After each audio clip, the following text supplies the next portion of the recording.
Squirrels! So hello, and welcome to another Legends of Runeterra video. Today we're going through new spoiler cards. These have just come out.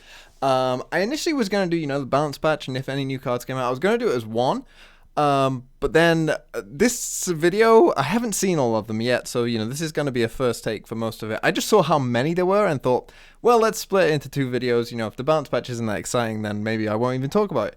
But some of these, just having briefly, seen how many there were and, very quickly skimming, I've gone, ooh, that's interesting. So let's just dive in. Hopefully this isn't too loud. It might be a bit too loud. Hold on. We don't really need to care too much about the music. So anyway, this first card, where is it? The Flight is a 1-mana 2/1 elusive Nexus Strike. Draw 1 and shuffle me into the top 3 cards of your deck. An insane card, not in terms of power level, but just in terms of what it does. Now it might be in terms of power level as well. So let's talk about the Flight, because this is such an interesting card, right? So you play 1-mana card, you Nexus Strike, which should be fairly easy for a 1-mana 2/1 with elusive to do. Normally it'll happen, but of course it has some other benefits as well, like it blocks Zoe. It's a 1-mana card that might be good enough to see play and blocks Zoe, so that's another positive of the card. It's so interesting, right? Because on turn 2, I suppose if they remove it, it's not that bad for you either. So the only good removal tools for this are Go Hard and Parlay. Those are the only things that are trading, mana wise with this, equally. So that's fine, right? And if they Vile Feast or something, they have paid more mana for it, they get the Spider. So it's kind of that's another option that they might have if you are attacking on turn 2. So overall, it's probably solid enough in that sense. But let's think about it in terms of its ability, because that's gonna make or break this card. And it's so interesting, and it's really, really tough one to evaluate. It draws 1, which is pretty good, and then it shuffles itself back into the top 3. I think this is good enough, particularly, obviously, this is meant to synergize with Aphelios. It will help you play multiple cards in a turn. It will help you get Nightfall, because it's a very cheap option. It probably is just a good aggro card in general, somewhat. Because it's elusive, it scales into the late game decently well anyway. It starts losing more and more value as the game goes on, because you don't want this in your top 3 cards when you start getting into the late game, right? And if you don't have it in your opening hand, then maybe it's a pretty bad card to get on turn 5, for instance, if you don't find it in your opening hand. But it still has some use. I think it's a good card. It has to be decent, right? It has to be at least decent. It's such an interesting design and different way. I think it has to be decent. Even though, shuffling into your top 3 cards of your deck, you might think, well, what's the problem with that? But a card like Aphelios and Trapper is very, very bad. It's one of the worst cards you can get in the late game, because the Yeti that you get in 99% of games is not going to do much at all, other than probably chump block something bigger than it at that point. So I would say the Flight, maybe. Well, it's just different. It's different to Aphelios. It's not good in the late game, but it's pretty good, if not really good, in the early game. So I think, yeah, it'll be a good card. On to the next. What else have we got? The Sky Shadows, 2-mana 3/1. When I'm summoned, refill 2 spell mana if you hold a Nightfall card. So you'd have to assume then that in Nightfall decks, obviously, this is the only place you can play it, right? But is it worth playing when I'm so it's a summon effect as well. I don't think there's many things that summon 2-mana cards, although there is Aphelios, of course. That's interesting. So if you did go for all in Aphelios, you could make this something that you get, which essentially gives you 2 spell mana straight away. Obviously, then with the idea of playing another Moonblade or whatever they want to be in your hand, so it does make some sense. The 3/1 stat line, normally isn't too great. The refill 2 spell mana, we do have a 2-mana 2/1 that refills 2 spell mana that doesn't see play. So I think, considering it has a condition on it as well, and it's just a 3/1, I don't think this is that great, and maybe you'll see it played in Nightfall decks, but yeah. The Fangs. Just make sure. Is there a way? Maybe I'll just make myself a bit smaller here. Hold on.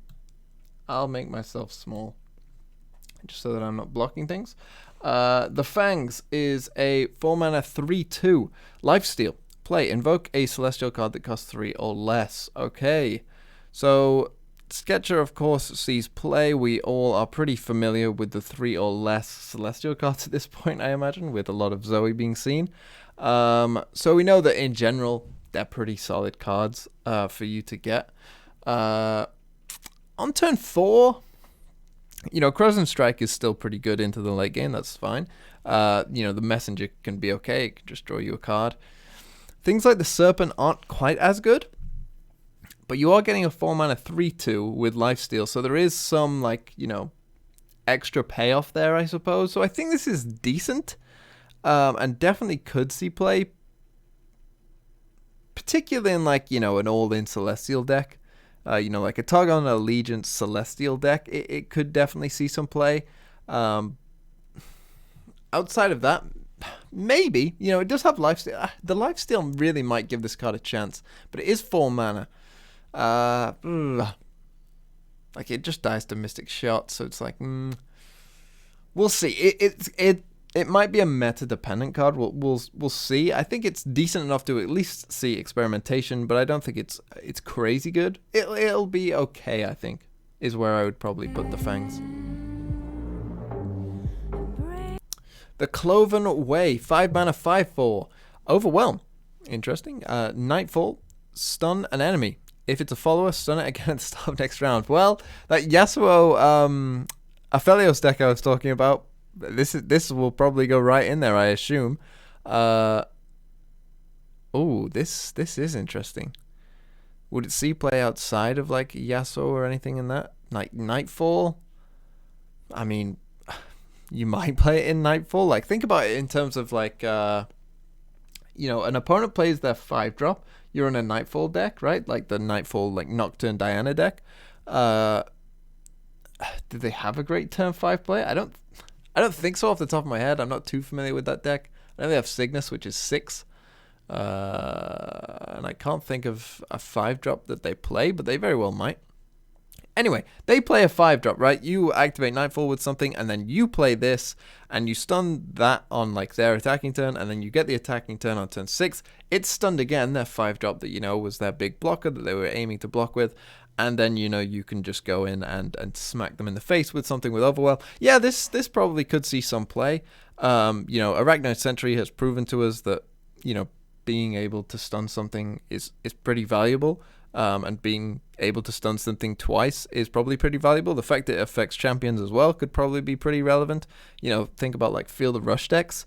You know, if they Feel the Rush with Trundle and Tryndamere, and you stun the Tryndamere, you know, and assume the Trundle isn't leveled up yet, you know, that could win you the game, right?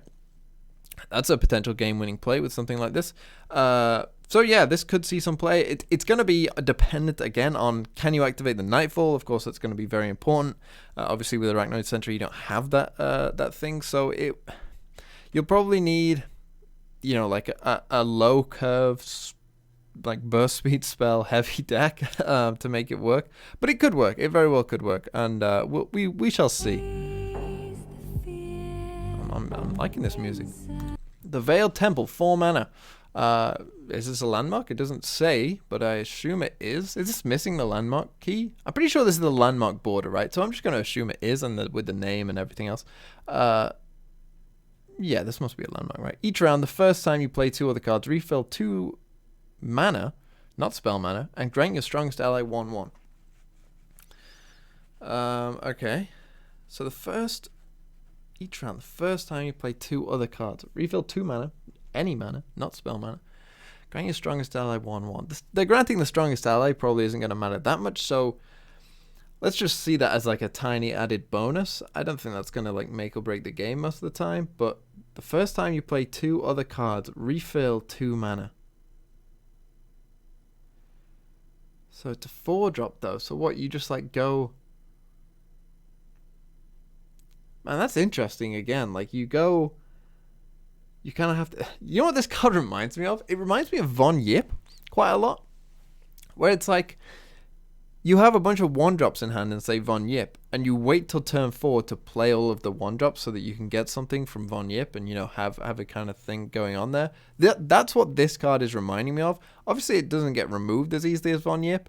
But that to me, like, feels what this is. Like, it's very similar in terms of the way it'll probably be played, where it seems a little too slow, but there are definitely probably some combos that you could get off with it that, you know, go crazy. Like, you could have a crazy turn 5, right? Like, there could be probably some things that you can do that are really, if you have full spell mana as well, there are probably some things that you can do that are, like, absolutely crazy on turn 5 and really punish your opponent. Even though it's just extra 2 mana, like, it really could make a difference. I'm not sure I'll see play, but it's kind of an interesting build-around card, potentially.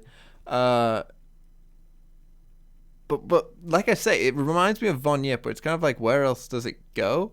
Other than, you know, you having a pretty low curve. Because when you play this, you kind of have to have a handful of, you know, small cards, you know, small mana cards. So it's interesting. I don't think it's great, but it is interesting. The fact, is there a refill mana anywhere else in the game? I don't think so. Ooh, Starbone. If you behold the messenger, grant celestial allies everywhere 1/1. Well, I think I will then be making a deck with the thing that gives you a bunch of messengers and this, and go for a celestial deck. I don't think this is great. I don't think you'd play this in a deck, but it's pretty funny. Yeah, I'll probably build that deck. That'll be fun. Messenger Sigil, I think it's called, where you shuffle a bunch of messengers into your deck. And you just, yeah, I'm definitely gonna make that deck. Just make a massive bunch of messengers. That'll be pretty funny. Yeah, count me in for that one. Stress testing. 1 mana. Oh, P and Z. Burst speed spell. Remove fleeting from all cards in hand. When I'm discarded, draw 1 fleeting.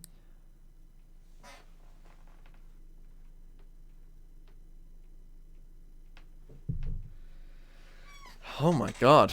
Well, what creates fleeting cards? Zevi, the University of Piltover, which is what I'm assuming this is for.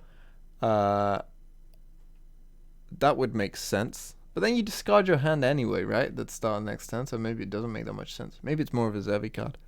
Oh man. Is there enough good ways of creating fleeting cards that this is worth it? I'm not sure. Zevi seems like the main one, and Zevi is actually a fine card. There's nothing wrong with Zevi. She's a pretty decent card in general, and this is a nice, like, tech in. And the fact that, you know, it's a discard fodder and it'll draw you a card is okay as well. I don't know. Maybe there's something cool that you can do with this. I can't think off the top of my head what you can do with this. Like, I'm just imagining the scenario, you know, where you've got no cards in hand and you top deck this and you lose the game because of it, which isn't great. But maybe there's something. Maybe there's a Jinx deck that you can, you know, go like much later into the game with. Maybe it's a different way of playing Jinx, which I'm fully on board for. You know, you don't have to go full aggro with it. You can use her more like, say, a Lux. That could be very possible. So yeah, we'll see. I don't think it's probably great though. Maybe it is. Troll Gifts, 2 mana, Freljord spell, of course, trolls. Grant an ally regeneration. If they already have it, grant them 2/2 instead. Okay, well, what are you putting this on? Well, of course, challenges are the things that come to mind. Braum is also another one, giving Braum 2/2. That's actually pretty good. Giving Braum 2/2 for just 2 mana burst speed spell. That's actually pretty decent. That might be something worth considering here. Vi came to mind immediately, of course. Like, you know, just an insane attack with regeneration. Kind of an all-in Vi deck. Fiora. Oh god, Fiora. Fiora Freljord. Oh god. Oh no. What have they done? Yeah, but anything with Challenger is probably your best bet with this. I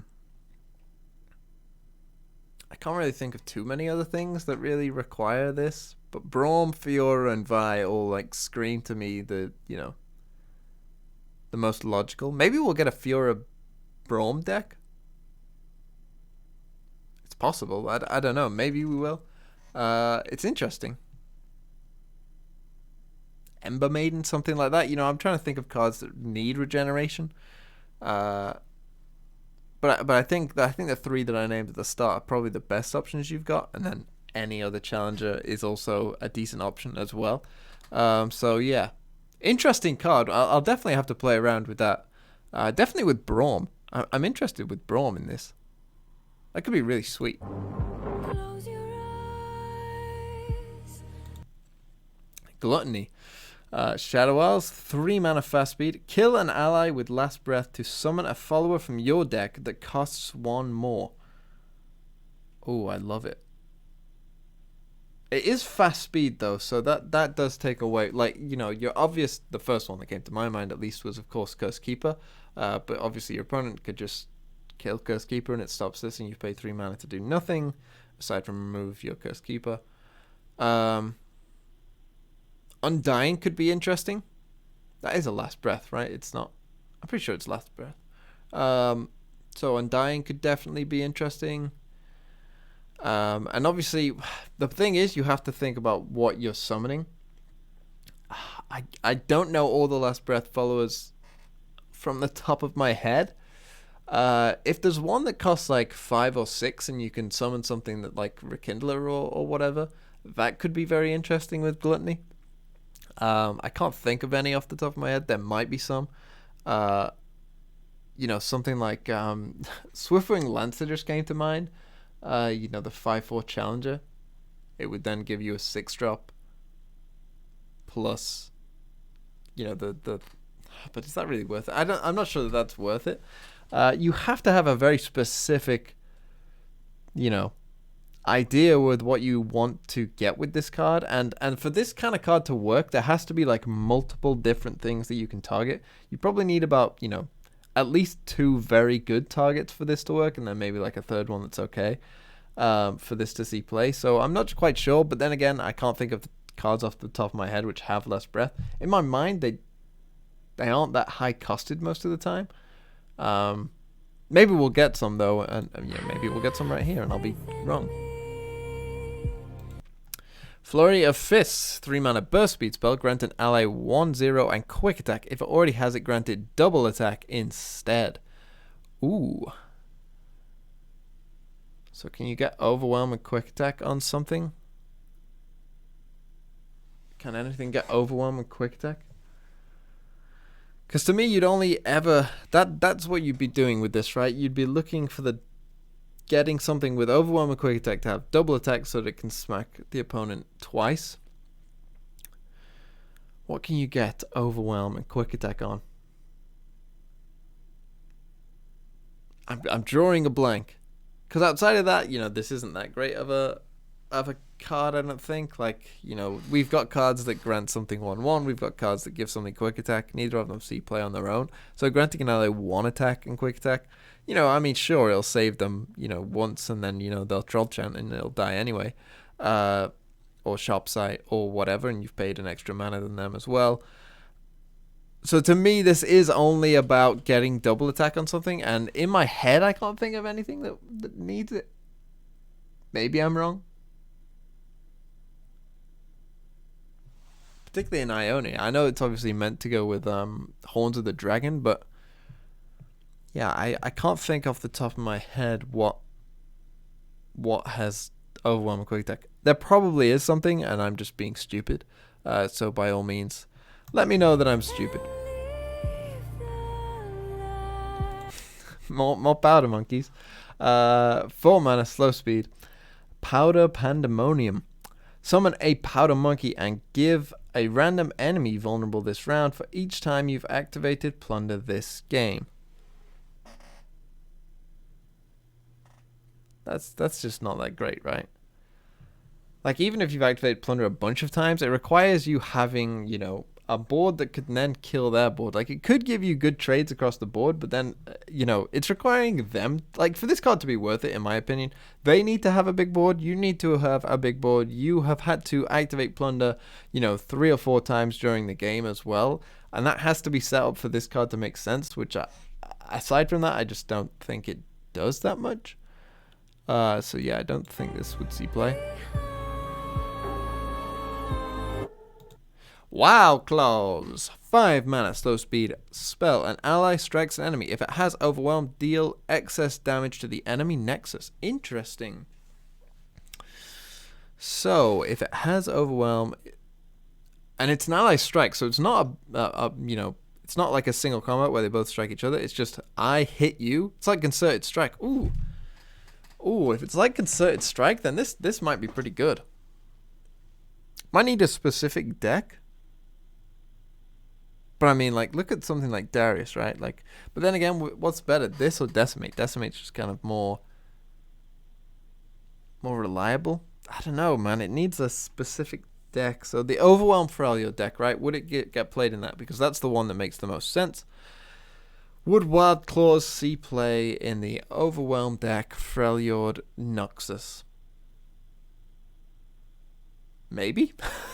it might. It's not crazy. Yeah, maybe. Definitely maybe is what I'm going to say about this card. Take my Oasis quote there, and yeah, definitely maybe. This card might see play. It might go in that deck. It might be too slow. You'd probably have to try it. I'm trying to. I'm in my head. I'm like thinking about the cards in that deck. Obviously, Sejuani, you know, is pretty tough to remove, so that makes sense. Darius is another one, pretty tough to remove. That makes sense. But it might slow the deck a bit down, and that might be too much for that deck to take. We'll see. Definitely maybe. Molten Breath, 6 mana. So I'm guessing we're just getting 1 card for each region aside from Targon. Makes sense. 6 mana slow speed spell. An ally with Fury strikes the 2 weakest enemies.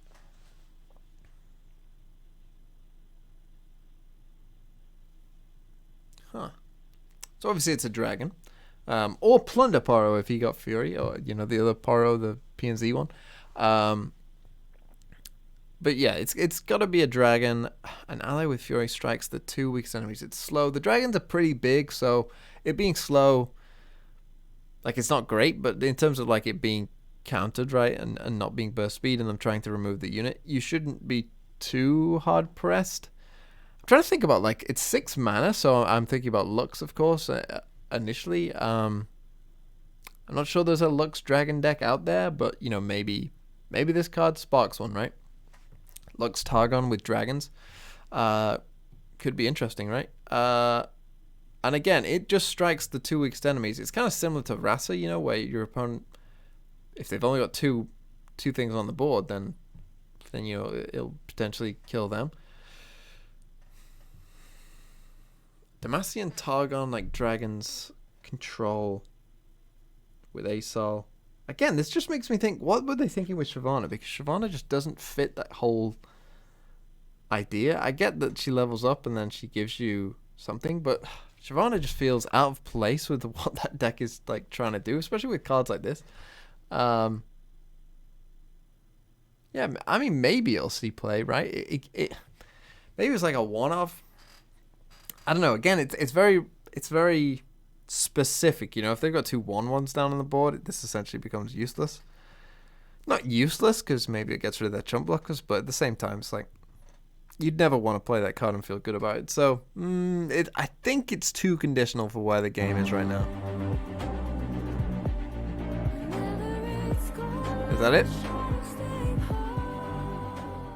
Okay, that's it overall. So, I've just remembered, we're going to do the nuts rating for each of these cards, right? So, quick disclaimer, nuts rating, let's say that, like, anything from 7 up is probably, like, worth playing in a competitive deck. Like, you know, 5 to 6 is like, you know, it could see some play in some decks. Below 5, you know, probably not seeing play. Like, you know, 1 is like, it's don't even bother. Think 1 like Dusk Rider, right? Or Sunk Cost, you know, cards that just not even like for meme value is worth playing. You know, like 3 or 4 is like, you know, if you want to make like, is like Overgrown Snapvine. Like if you want to make a fun, stupid deck with it, go ahead. 5 and 6, maybe it'll see, you know, the odd slot in as a one-of. You know, you might come across this card. People might play it in a tournament. And 7 up, like, you know, a solid, obviously like 7, 8, like solid cards, put them in your deck. 9, 10, like, you know, build around these cards. So the flight, where would I put the flight? I'd put the flight probably at a, man, it's such a tough card to evaluate because we don't really see this kind of thing. I think it is good. I'd probably say like 7. I'm gonna go like 7, which gives me some leeway to be like, you know, because if it just sees experimentation, I think this card will at least see experimentation. So I'm gonna go 7 and say it's. But it could, honestly, this card could be a 9. It wouldn't shock me if this was a 9 either. The Sky Shadows, maybe like a 4. I don't think this is a great card. The Fangs, interesting. I'd probably put this as like a 6. Like experimental kind of range. Where's our next card? The Cloven Way. Again, interesting. I'd put this like 6.5, like right on the edge. I don't think it's amazing. In some decks, you like I say, Yasuo or Aphelios, you'll definitely want this card in there. But otherwise, we'll see. Experimental, but definitely could see some play. So it goes like 6.5. The Veiled Temple, again, like a 4. Maybe even like a 3. No, let's give it a 4. It's fun. It's different. So I'll give it a 4. Starbone, I mean a 10. An obvious 10 for Starbone. Stress testing. Oh man, again I'd say like I have no idea. Like maybe this is one of those cards that could, like, if there was enough good fleeting in the game, maybe, you know, it would genuinely be like a 7. But I don't think there is right now, so I'll put it down to like a 4.5, something in there. But it's one of these cards. It's like Monastery of Harana as well, where yeah, it's bad now. Could they, you know, make cards that make it not bad? Yeah, like it's one of them, right? So, you know, don't come at me if they start printing a bunch of, you know, generate fleeting cards, and then you're like, oh, Chris, you said this card was bad. Well, yeah. These cards exist sometimes. Troll Gifts definitely could see some play in some decks. I think this is, again, kind of an interesting one. I think this is like an 8 in some decks. You won't see this card like all the time. This isn't going to go in every Freljord deck. But within the decks that it will see play, like as I mentioned, like Braum, Fiora, Vi, like there's some things that you could do. It will be like a cool card to have, and you know, potentially an important card to have as well. So within those decks, Nate, within like general Freljord, like if you're just building a Freljord deck, like a 5, Gluttony. I don't know the Last Breath Followers off the top of my head, but I think this is bad anyway. So I'd probably give this like a 3. But again, if they print enough, this kind of follows the same thing. If they printed enough Last Breath Followers and gave you enough reasons to pick certain cards that you want to summon from your deck, you know, we could all be very well looking at a Gluttony meta. So, you know, don't mind me. Oh, this one, Powder Pandemonium. Yeah, this one's like a 1, I think. This one genuinely don't play. Wild Claws, interesting again. I'd give this like a 5.5. No, maybe let's give it like a 6 or 6.5. In certain decks, this could see some experimentation with, as I mentioned, the Freljord Overwhelm deck with Noxus. It could do, but to me, it feels a little too slow, but it could see some experimentation. Let's go 6. Molten Breath. Again, an interesting card. Again, I'd put it in this experimental category of like a 5 or a 6. More towards 5, I think, than 6, though, overall. And is that it? Is this the last card? Yeah, and we just get to stare at Aphelios here. So I will be back with the patch notes. It's actually just 15 minutes away, hopefully. So, yeah, excited about that. And, well, that's been my review of these cards. Some exciting cards, though. I think the most excited for the Freljord one, wherever it is. I can't find it. This one, Troll Gifts. I think this is the card that I'm probably most excited for. But yeah, let me know what you think down in the comments below. I've been Chris. I will see you very, very shortly, hopefully, if my upload time isn't terrible. So, have a really nice day.